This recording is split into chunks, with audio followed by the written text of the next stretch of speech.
MTV news Kannada ವಾಹಿನಿಗೆ ಸ್ವಾಗತ. ನವೆಂಬರ್ನಲ್ಲಿ ಸಿಎಂ ಬದಲಾಗ್ತಾರೆ ಎಂಬ ಅಶೋಕ್ ಹೇಳಿಕೆಗೆ ಸಂಬಂಧಪಟ್ಟಂತೆ ಸಚಿವ ಪರಮೇಶ್ವರ್ ಪ್ರತಿಕ್ರಿಯಿಸಿದ್ದು, ಅಶೋಕ್ ಯಾವಾಗ ಜ್ಯೋತಿಷ್ಯ ಕಲಿತುಕೊಂಡ್ರು ಅಂತ ಗೊತ್ತಾಗ್ತಾ ಇಲ್ಲ. ಅವರ ಜ್ಯೋತಿಷ್ಯ ಶುದ್ಧ ಸುಳ್ಳು ಅಂತ ಟಾಂಗ್ ಕೊಟ್ಟಿದ್ದಾರೆ. ಈ ಬಗ್ಗೆ ಮಾತನಾಡಿ, ಅಶೋಕ್ ಅವರು ಯಾವಾಗ ಜ್ಯೋತಿಷ್ಯ ಕಲಿತುಕೊಂಡ್ರು ಗೊತ್ತಿಲ್ಲ.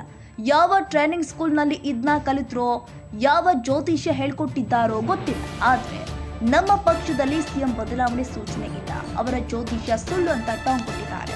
ಇದೇ ವೇಳೆ ಮೈಕ್ರೋ ಫೈನಾನ್ಸ್ ಬಿಲ್ ವಿಚಾರದ ಬಗ್ಗೆ ಮಾತನಾಡಿ, ಮೈಕ್ರೋ ಫೈನಾನ್ಸ್ ವಿರುದ್ಧ ಹೊಸ ಕಾನೂನು ತರಲು ರಾಜ್ಯಪಾಲರು ಕಾನೂನು ತಜ್ಞರ ಜೊತೆ ಮಾತನಾಡಿ ತೀರ್ಮಾನ ಮಾಡಬಹುದು. ಈ ಬಗ್ಗೆ ನನಗೆ ಗೊತ್ತಿಲ್ಲ ಎಂದಿದ್ದಾರೆ. ಸರ್, ಈಗ ಮತ್ತೆ ಅಶೋಕ್ ಸಿಎಂ ಬದಲಾವಣೆ ಅನ್ನುವಂಥ ವಿಚಾರ ನೆನ್ನೆಯೂ ಮಾತಾಡಿದ್ದಾರೆ. ಅಂದರೆ ನವೆಂಬರ್ 15ರ ಬಳಿಕ ಬದಲಾಗ್ತಾರೆ ಅನ್ನುವಂಥದ್ದು ಮತ್ತೆ ರಿಪೀಟ್ ಮಾಡ್ತಿದ್ದಾರೆ. ಮೊನ್ನೆನೂ ಹೇಳಿದ್ರು, ನೆನ್ನೆನೂ ಕಂಟಿನ್ಯೂ ಮಾಡಿದ್ದಾರೆ.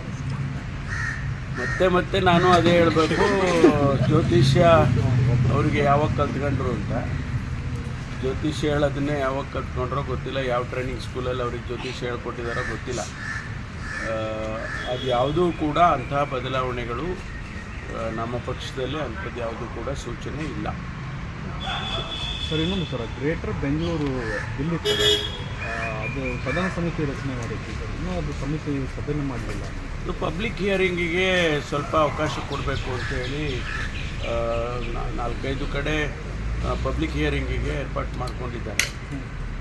ಜನಸಮುದಾಯ ಯಾವ ರೀತಿ ಅದಕ್ಕೆ ಪ್ರತಿಕ್ರಿಯೆ ಮಾಡುತ್ತೆ ಅಂತೇಳಿ ತಿಳ್ಕೊಂಡು, ಆನಂತರ ಅದರಲ್ಲಿ ಏನಾದರೂ ಒಳ್ಳೆಯ ಸಲಹೆಗಳು ಬಂದರೆ ಅದನ್ನು ಕೂಡ ಸೇರಿಸ್ಕೊಳ್ಳೋದಕ್ಕೆ ಅನುಕೂಲ ಆಗುತ್ತೆ ಅಂತೇಳಿ ಪಬ್ಲಿಕ್ ಹಿಯರಿಂಗ್ ಆದಮೇಲೆ ಅದಕ್ಕೆ ಸದನಕ್ಕೆ ಚರ್ಚೆಗೆ ತರಬೇಕು ಅಂತ ಹೇಳಿ ಯೋಚನೆ ಮಾಡಿದ್ದಾರೆ ನಮ್ಮ ಸಚಿವರು.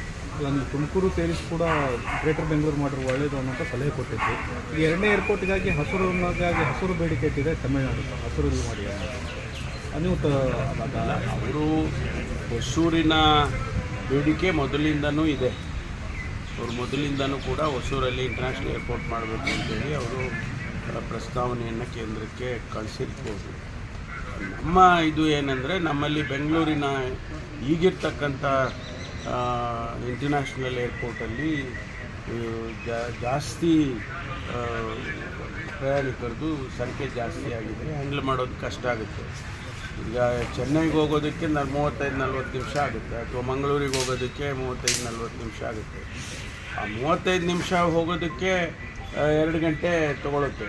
ಅದಕ್ಕೋಸ್ಕರ ಡೊಮೆಸ್ಟಿಕ್ ಒಂದು ಕಡೆ, ಇಂಟರ್ನ್ಯಾಷನಲ್ ಒಂದು ಕಡೆ, ಆ ರೀತಿ ಏನಾದರೂ ಮಾಡ್ಬೋದು ಅನ್ನೋದು ಉದ್ದೇಶ.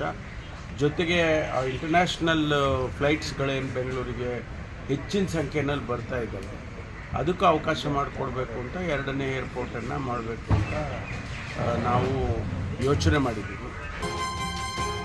ತಾಜಾ ಸುದ್ದಿಗಾಗಿ ಎಂಟಿವಿ ನ್ಯೂಸ್ 24x7ಗೆ ಸಬ್ಸ್ಕ್ರೈಬ್ ಮಾಡಿ ಮತ್ತು ಬೆಲ್ ಐಕಾನ್ ಅನ್ನು ಒತ್ತಿ. ತಪ್ಪದೇ ಲಿಂಕ್ ಶೇರ್ ಮಾಡಿ.